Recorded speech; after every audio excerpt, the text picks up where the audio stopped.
বাঙালি জাতির মনের ভাষা, প্রাণের ভাষা, হৃদয়ের ভাষা, মাতৃভাষা বাংলা ভাষা।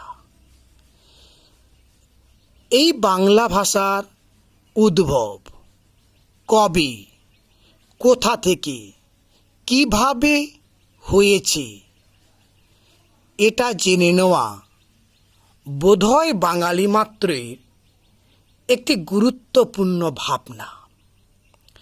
আজকে বাংলা ভাষার উৎস সন্ধানে আমাদের পথ চলা শুরু হলো।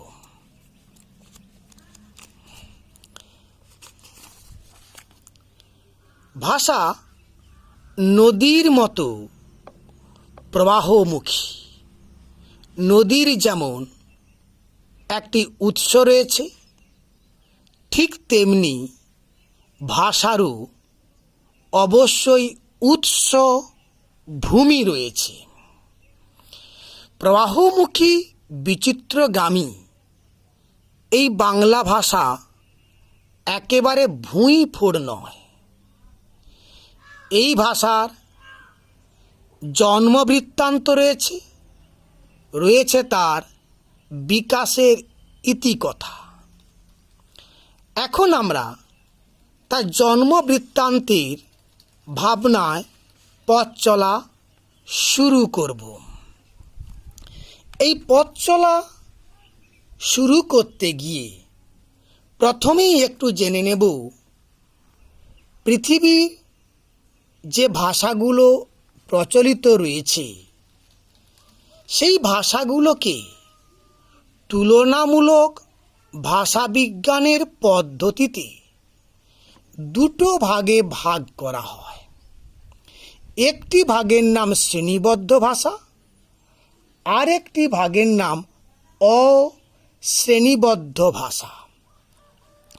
এই তুলনামূলক ভাষাবিজ্ঞানের পদ্ধতিটি আমি ইতিপূর্বে দ্বাদশ শ্রেণীর জন্যে ভাষাবিজ্ঞান ও তার বিভিন্ন শাখা এই শিরোনামে আলোচনা করেছি। প্রয়োজনে ওই আলোচনাটাকে দেখে নেওয়া যেতে পারে। সোজা করে বললে বলা যায়, যে ভাষাগুলোর উৎপত্তির অনুসন্ধান করা গেছে ওদেরকে শ্রেণীবদ্ধ ভাষা বলা হয়, আর যে ভাষাগুলির উৎপত্তির অনুসন্ধান করা যায়নি বা যে ভাষাগুলির সঙ্গে অন্য ভাষার সাদৃশ্য পাওয়া যায়নি কিংবা সাদৃশ্য সন্ধানের জন্য কোনো প্রমাণ পাওয়া যায়নি, ওদেরকে বলা হয় অশ্রেণীবদ্ধ ভাষা। এরকম ভাষার উদাহরণ জাপানি ভাষা, কোরীয় ভাষা প্রভৃতি উল্লেখ করা যায়। এই যে শ্রেণীবদ্ধ ভাষা পৃথিবীর প্রায় 1004 ভাষাকে তুলনামূলক ভাষাবিজ্ঞানের পদ্ধতিতে কয়েকটি ভাষা বংশে ভাগ করা হয়েছে। সেই ভাষা বংশগুলোর নাম আমি উল্লেখ করছি এবং সেই ভাষা বংশগুলোর অন্তর্গত বর্তমানে কিছু জনপ্রিয় ভাষার নামও আমি স্মরণ করিয়ে দিতে চাই। এক, ইন্দো ইউরোপীয় ভাষা, এটি নিয়ে আমরা একটু পরবর্তী সময়ে আলোচনা করছি। 2, সেমীয় হামীয় ভাষা বংশ, এর ভাষাগুলি হচ্ছে হিব্রু, আরবি প্রভৃতি। বান্টু, এই ভাষা বংশের অন্তর্গত ভাষাগুলি সহিলি, কাফির প্রভৃতি। ফিন্নো উগ্রীয় বা উরালীয় ভাষা বংশ, এর অন্তর্গত ভাষাগুলি ফিন্নীয়, হাঙ্গেরীয় প্রভৃতি। তুর্ক মঙ্গল মাঞ্চু বা আলতাইক, এই ভাষা বংশের অন্তর্গত ভাষা তুর্কি বা ওসমানী ভাষা। ককেশীয় ভাষাবংশের অন্তর্গত ভাষা জর্জীয়। দ্রাবিড় ভাষাবংশের অন্তর্গত তামিল, তেলেগু, মালায়ালাম, কন্নড় প্রভৃতি। আর অস্ট্রিক ভাষাবংশের অন্তর্গত প্রচলিত ভাষাগুলি শবর, সাঁওতালি, খাসি, মুন্ডারি, নিকোবরি, মালয় প্রভৃতি। ভোট চীনীয় বা চীনা তিব্বতীয় ভাষাবংশের অন্তর্গত ভাষাগুলি হল চীনা, স্যামি, তিব্বতী। উত্তর পূর্ব সীমান্তনীয় বা প্রাচীন এশীয় এই ভাষাবংশের অন্তর্গত একটি ভাষা হল চুচকি ভাষা। এস্কিমো ভাষাবংশের অন্তর্গত ভাষা এস্কিমো। আমেরিকার আদিম ভাষাগুলি এর অনেকগুলি ভাগ রয়েছে, প্রায় 8টি। এর মধ্যে একটি উল্লেখযোগ্য ভাষা আজটেক। এই যে পৃথিবীর প্রায় সমস্ত ভাষাগুলো বংশে উল্লেখ করা হলো, এছাড়াও আরও অনেকেই একাধিক ভাষাবংশের কথা উল্লেখ করেন, যেমন আন্দামানি, লাতি, অস্ট্রেলীয় প্রভৃতি ভাষাবংশ। মোটামুটি এই 12টি ভাষাবংশকে প্রাধান্য রেখে আলোচনা শুরু করা হলো। এই 12টি ভাষাবংশের মধ্যে সবথেকে সমৃদ্ধ ভাষা এই ইন্দো ইউরোপীয় ভাষাবংশ। এই ইন্দো ইউরোপীয় ভাষাবংশকে সবথেকে বেশি সমৃদ্ধশালী, গৌরবোজ্জ্বল ভাষাবংশ বলে উল্লেখ করা হয়ে থাকে। কারণ এই ভাষাবংশের মধ্যে কি প্রাচীনকাল, কি মধ্যযুগ, কি বর্তমানের আধুনিক যুগেও সর্বশ্রেষ্ঠ সাহিত্য ফসলগুলি এখান থেকেই পাওয়া গেছে। বাল্মীকি ব্যাসদেবের রামায়ণ মহাভারত, অন্ধকবি হোমারের Iliad Odyssey, Virgil, Shakespeare, Goethe, Shelley, Rilke, Voltaire, Petrarch, Dante, Rabindranath প্রত্যেকেই এই ভাষাবংশের অন্তর্গত। এই ভাষাবংশের মতো এত সমৃদ্ধশালী ভাষাবংশ আর নেই। আর আমরা সেই সমৃদ্ধশালী ভাষাবংশের এক উত্তরাধিকারী মাত্র।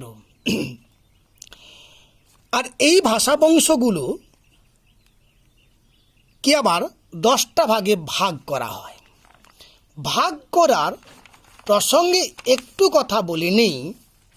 এই যে ইন্দো ইউরোপীয় ভাষাগোষ্ঠী, এই ভাষাগোষ্ঠীর এককালে ছিল যাযাবর। এরা এক স্থানে বসবাস করত না। পশু শিকার, ফলমূল আরোহণ করেই ওদের দিন কাটত। তখন তারা কৃষিকাজ শেখেনি। সে ইন্দো ইউরোপীয় ভাষাগোষ্ঠী থেকে আজকের বাংলা ভাষাগুলোর জন্ম হয়েছে। এই যে ইন্দো ইউরোপীয় ভাষাগোষ্ঠীর কথা বললাম, যাদেরকে এক কথায় আর্য বলা হয়, এদের আদি নিবাস কোথায় ছিল তা নিয়ে কিন্তু বিতর্ক এখনও রয়ে গেছে। তবু বেশিরভাগ পণ্ডিতদের মানসিকতাকে সামনে রেখেই বলা যায়, দক্ষিণ রাশিয়ার উরাল পর্বতের পাদদেশে এদের বোধহয় আদি বাসভূমি ছিল। একটু দেখে নেব সে আদি বাসভূমি থেকে কেমন করে তারা এতগুলো ভাষায় বিভক্ত হয়ে গেল। ধরে নাও তুমি রায় বংশের একজন প্রতিনিধি। তোমার বাবার 5 ভাই রয়েছেন। এই 5-6 ভাই 5 ভাইয়ের মধ্যে কোনো ভাই কর্মসূত্রে চলে গেলেন, ধরে নিচ্ছি ঢাকা। একজন চলে গেল কর্মসূত্রে কলকাতা। এই যে ঢাকা হোক, কলকাতা হোক, কিংবা মেদিনীপুর হোক, বাঁকুড়া হোক, যাই হোক না কেন, প্রত্যেকে কিন্তু এক জায়গা থেকে উৎপন্ন হয়েছে। কিন্তু এরা যদি এখানেই 100-200 বছর থেকে যায়, তাহলে এখানকার যে মানুষের মুখের ভাষা, এই ভাষার সঙ্গে এর ভাষার কিন্তু একটা সামঞ্জস্য ঘটবে। ফলে এর মুখের ভাষার সঙ্গে এর মুখের ভাষার বা এদের মুখের ভাষার একটু করে পার্থক্য হতে থাকবে। আর যেদিন পার্থক্যটা বড় হয়ে যাবে, সেদিন আলাদা আলাদা ভাষা বংশ তৈরি হয়ে যাবে। এবার দেখে নেব আমরা এই যে ইন্দো ইউরোপীয় ভাষাগোষ্ঠী বললাম, যাযাবর জাতি ছিল। এরা খ্রিস্টপূর্ব 2500 এর কাছাকাছি নিজেদের বাসভূমি বলেছি উরাল পর্বতের নিচ থেকে তারা পৃথিবীর বিভিন্ন জায়গায় এইভাবে ছড়িয়ে পড়ে 10টি ভাষা বংশের সৃষ্টি করেছে। একবার দেখে নেব সেই 10টি ভাষা বংশ কী কী, আর পাশাপাশি সেই সব ভাষা বংশের আমি কিছু কিছু জনপ্রিয় ভাষার নামও উল্লেখ করে দিয়েছি। ইন্দো ইরানীয় ভাষা বংশ একটু পরে আলোচনা করছি। বাল্তো স্লাভিক, এই ভাষা বংশের উল্লেখযোগ্য ভাষা হচ্ছে লিথুনীয় বা রুশ ভাষা। 3 আলবানীয়, আর্মানীয়, এদের তেমন গুরুত্বপূর্ণ ভাষা তেমন নেই আধুনিককালে। গ্রিক ভাষা বংশের উল্লেখযোগ্য ভাষা অবশ্যই গ্রিক। ইতালিক ভাষা বংশের উল্লেখযোগ্য ভাষা প্রাচীন ল্যাটিন, ইতালিক বা রোমান্স ভাষা, ফরাসি ভাষা, স্পেনীয় ভাষা, পর্তুগিজ ভাষা, কেল্টিক ভাষা। এই কেল্টিক ভাষার বংশের উল্লেখযোগ্য ভাষা আইরিশ ভাষা, টিউটনিক বা জার্মানিক, এই ভাষা বংশের উল্লেখযোগ্য ভাষা সুইডিশ, আইসল্যান্ডিক, ইংরেজি, জার্মানি, ওলন্দাজ প্রভৃতি। এটি আইসল্যান্ডিক। আর 9 তোখারীয়, 10 হিত্তীয়। এই 10টি ভাষা বংশের মধ্যে প্রথম শাখাটি ইন্দো ইরানীয় শাখা। এই শাখা থেকে বাংলা ভাষার উদ্ভব ঘটেছে। তাহলে পৃথিবীর 10টি ভাষা বংশের, পৃথিবীর একাধিক ভাষা বংশের থেকে একটি উল্লেখযোগ্য ভাষা হচ্ছে ইন্দো ইউরোপীয় ভাষা। আর সেই ভাষার একটি গুরুত্বপূর্ণ অংশ ইন্দো ইরানীয় ভাষা। ইন্দো ইরানীয় ভাষার থেকে জন্মেছে বাংলা ভাষা। এই ইন্দো ইরানীয় ভাষা আনুমানিক 1500 খ্রিস্টপূর্বাব্দের থেকে দুটো ভাগে ভাগ হয়। একটি প্রবেশ করে ভারতীয় ভূখণ্ডে, যেটির নাম ভারতীয় আর্য নামে পরিচিত। আরেকটি প্রবেশ করে ইরান পারস্যে, যেটার নাম ইরানীয় আর্য। এই ইরানীয় আর্যের মধ্যে, ভাষাগুলোর মধ্যে উল্লেখযোগ্য ভাষা ফার্সি, পশতো, বেলুচি প্রভৃতি উল্লেখযোগ্য। যে ভাষা বংশটি ভারতে প্রবেশ করল, আনুমানিক 1500 খ্রিস্টপূর্বাব্দ, সেই সময় থেকে আজকের দিন পর্যন্ত এই বাংলা ভাষাকে ভারতীয় আর্য ভাষাকে 3টি ভাগে ভাগ করা হয়েছে। একবার দেখে নেব সেই 3টি ভাগ কী কী। প্রাচীন ভারতীয় আর্য, OIA, ওল্ড ইন্ডিয়ান এরিয়ান, মধ্য ভারতীয় আর্য, মিডিল ইন্ডিয়ান এরিয়ান, নব্য ভারতীয় আর্য, নিউ ইন্ডিয়ান এরিয়ান। এই 3টি আর্য শাখা কালসীমা কত ছিল? আনুমানিকভাবে ভাষাতাত্ত্বিকগণ তারও নির্দেশ দিয়েছেন।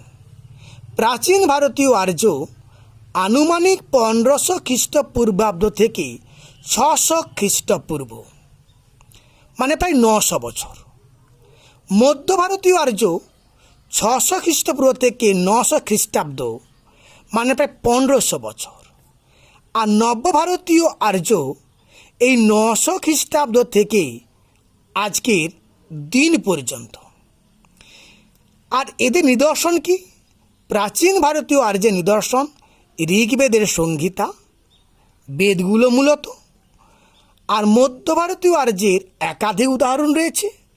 উল্লেখ্য অশোকের শিলালিপির প্রাকৃত, সংস্কৃত নাটকে ব্যবহৃত প্রাকৃত, জৈন ধর্মগ্রন্থে ব্যবহৃত প্রাকৃত, আর বৌদ্ধ ধর্মীয় গ্রন্থে ব্যবহৃত পালি।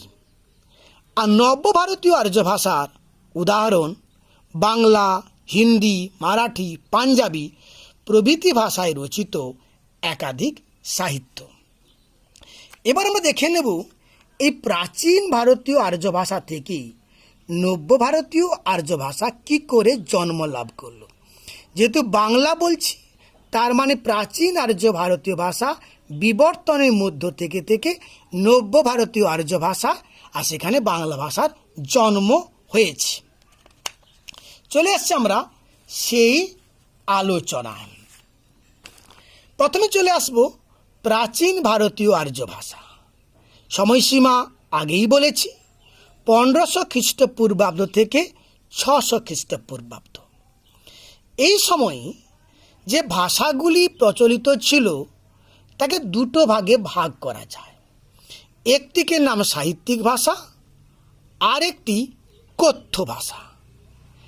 সাহিত্যিকের ভাষা মানে যেখানে সাহিত্য রচনা করা হতো, বেদ লেখা হয়েছে, এরকম ভাষার উদাহরণ বৈদিক ভাষা বা ছান্দস ভাষা।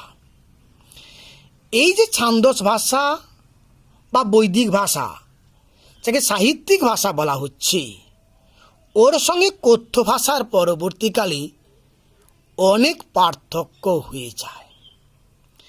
এই পার্থক্য হওয়ার ফলে ধীরে ধীরে সাহিত্যিক ভাষা থেকে মানুষ কথ্য ভাষার সঙ্গে ভাব দিকে সরে আসে। আমি বলতে চাইছি এই সাহিত্যিক ভাষার সঙ্গে কথ্য ভাষার সামঞ্জস্যটা কমে যায়। যেমন বর্তমান দিনে একটি উদাহরণ দিয়ে বলা যায়, যদি এই সময়ে ছাত্র ছাত্রীদেরকে বঙ্কিমচন্দ্র চট্টোপাধ্যায়, পণ্ডিত ঈশ্বরচন্দ্র বিদ্যাসাগর কিংবা রাজা রামমোহন রায়ের গদ্য সামনে ধরে দেওয়া যায়, তাদের কাছে অনেক শব্দ দুর্বোধ্য বলে বোধ হয়। কারণ কথ্য ভাষার সঙ্গে ওই সাহিত্যিকের ভাষার একটু পার্থক্য হয়ে গেছে। এই সাহিত্যিক ভাষা বা ছান্দস ভাষা, যেখানে পরিবর্তন নেই, কিন্তু এই ভাষার কিন্তু পরিবর্তন রয়েছে। আর এই পরিবর্তন উপর ভিত্তি করে 4টি আঞ্চলিক উপভাষা তৈরি হয়েছে, মূলত 3টি। তবে ডক্টর সুনীতি কুমার চট্টোপাধ্যায় আরও একটি দাক্ষিণাত্য ভাষাকে সংযোজন করেছেন। কি কি? প্রাচ্য, উদিচ্য, মধ্য দেশীয় একসঙ্গে লেখা উচিত ছিল, দাক্ষিণাত্য। এই যে প্রাচ্য ভাষাটা বললাম, আঞ্চলিক ভাষা কোথায় কোথায় ছিল? পূর্ব ভারতের অযোধ্যা, উত্তর ভারতের পূর্বাঞ্চল বিহার প্রভৃতি অঞ্চলে, উদিচ্য উত্তর পশ্চিম ভারত ও উত্তর পাঞ্জাব অঞ্চলে, মধ্যদেশীয় এই ভাষাটি পশ্চিম ভারতের মধ্যদেশ, দিল্লি, মিরাট, মথুরা অঞ্চলে প্রচলিত, আর দাক্ষিণাত্য মহারাষ্ট্র এই অঞ্চলে প্রচলিত। এ পর্যন্ত হওয়ার পরে এই আঞ্চলিক ভাষা তৈরি হওয়ার পর থেকেই প্রাচীন ভারতীয় আর্য ভাষার পরিসমাপ্তি ঘটল। শুরু হলো মধ্য ভারতীয় আর্য ভাষা। এই মধ্য ভারতীয় আর্য ভাষাটা কি হলো? এই যে প্রাচীন ভারতীয় আর্য ভাষা ছিল, সেখান থেকে প্রাকৃত ভাষার কথ্যরূপ তৈরি হয়ে গেল। এই প্রাকৃত ভাষাটা কি না, মধ্য ভারতীয় আর্য ভাষার যুগগত নাম হচ্ছে প্রাকৃত ভাষা, যদিও অন্য ব্যাখ্যা রয়েছে, আপাতত এই ব্যাখ্যাটাই থাক। এই যে প্রাচীন ভারতীয় আর্য ভাষার আমরা 4টি আঞ্চলিক ভাষা পেয়েছিলাম, এই 4টি আঞ্চলিক ভাষা থেকে মধ্যযুগীয় ভারতীয় আর্য ভাষার প্রথম স্তরে একটি প্রাকৃত ভাষা তৈরি হয়। এই প্রাচ্যা ভাষা থেকে তৈরি হয় প্রাচ্যা প্রাকৃত বা প্রাচ্যা মধ্য প্রাকৃত। উদিচ্য থেকে আসে উত্তর পশ্চিমা প্রাকৃত, মধ্যদেশীয় বা দাক্ষিণাত্য থেকে সৃষ্টি হয় পশ্চিমা প্রাকৃত, দক্ষিণ পশ্চিমা প্রাকৃত। মানে বললাম, প্রত্যেকটি ভারতীয় আর্য ভাষা থেকে প্রাকৃত ভাষার কথ্যরূপ তৈরি হয়েছে।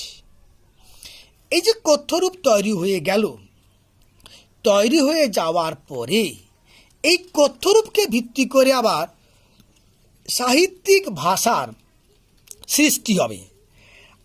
সাহিত্যিক বা সৃষ্টির সময়ে মধ্যযুগীয় ভারতীয় আর্য ভাষার দ্বিতীয় স্তরে আমরা অনুপ্রবেশ করব।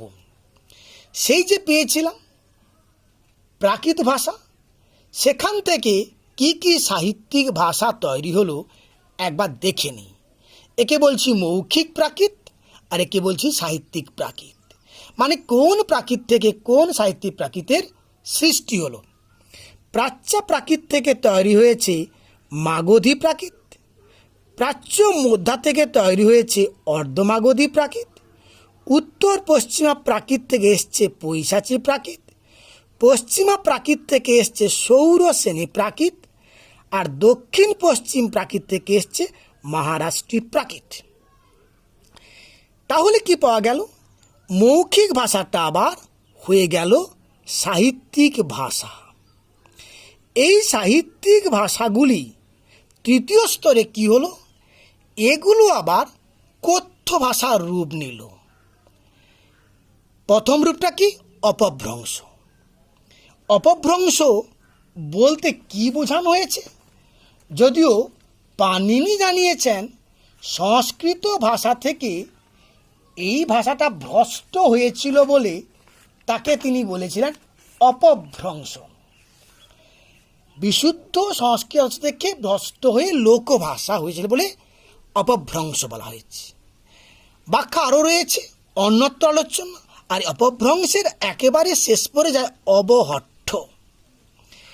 প্রত্যেকটি সাহিত্যিক প্রাকৃত থেকে সেই ভাষার কথ্যরূপ অপভ্রংশ, অবহট্ঠ উৎপন্ন হয়। মাগধী প্রাকৃত থেকে মাগধী, অপভ্রংশ, অবহট্ঠ।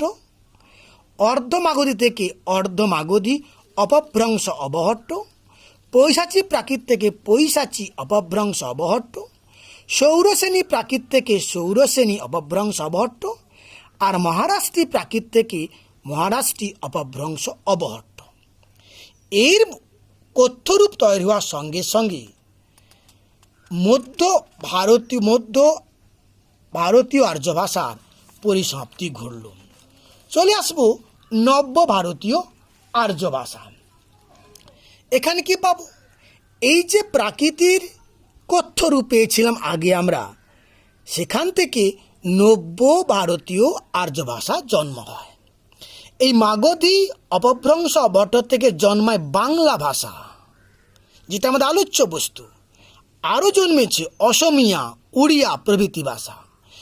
অর্ধমাগধী অপভ্রংশ অবট থেকে জন্মেছে অবধি, বাঘেলা, ছত্তিশগড়ি প্রভৃতি ভাষা। পৈশাচী অপভ্রংশ অবট জন্মেছে পাঞ্জাবি ভাষা। সৌরসেনী অপভ্রংশ অবট থেকে জাত হয়েছে হিন্দি, নেপালি, গুজরাটি, রাজস্থানী ভাষা। মহারাষ্ট্রীয় অপভ্রংশ অবট থেকে জন্মেছে মারাঠি, কোঙ্কনি প্রভৃতি ভাষা। তার মানে কি পাওয়া গেল? যে আমাদের বাংলা ভাষার এর শেকড় একেবারে রয়েছে ইন্দো ইউরোপীয় ভাষাবংশে। সে ইন্দো ইউরোপীয় ভাষাবংশ থেকে ইন্দো ইরানীয় ভাষাবংশ, সেখান থেকে ভারতীয় আর্য, আর সেই ভারতীয় আর্যের 3টি ভাগের একেবারে 9তম ভাগে জন্মেছে এই বাংলা ভাষা। তার মানে বিস্তীর্ণ পথ অতিক্রম করে আজকের দিনের বাংলা ভাষা তৈরি হয়েছে। মূলত মাগধী অপভ্রংশ অবহট্ট ভাষার খোলস ত্যাগ করে 900 খ্রিস্টাব্দের দিকে বাংলা ভাষার জন্ম হয়, যার শুভারম্ভ ঘটে বাংলা সাহিত্যের প্রথম গ্রন্থ বৌদ্ধ সিদ্ধাচার্যদের রচিত চর্যাচর্য বিনিশ্চয় বা চর্যাপদ। আর সেই 900 খ্রিস্টাব্দ থেকে আজকের দিন পর্যন্ত বাংলা ভাষার বিকাশ ঘটেছে।